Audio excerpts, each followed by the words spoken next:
Che palle.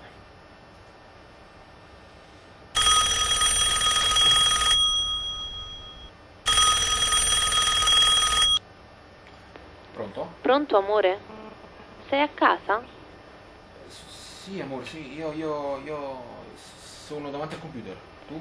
Io passavo davanti a un negozio di pellicce e c'è una visione che è uno spettacolo. C'è una pelliccia meravigliosa ad un prezzo incredibile. Solo 1.000 euro.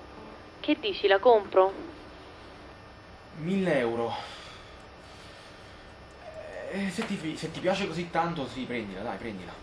Oh, grazie, amore mio. Prego. Ah, sai, passando davanti al concessionario della Mercedes, ho visto l'ultimo coupé.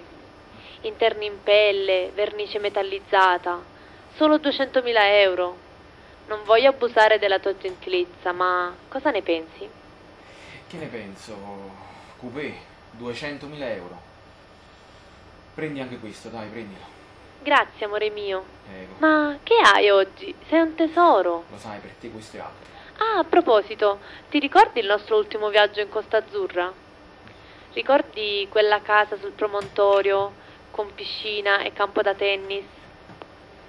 È in vendita a soli 900.000 euro.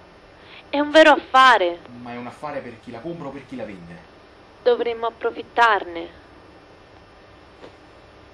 Prendila. Amore mio, è il più bel giorno della mia vita, non so come ringraziarti. Sei meraviglioso. Ti amo. Ci vediamo stasera, un bacio. Ciao. Un bacio, ti amo anch'io, ti amo.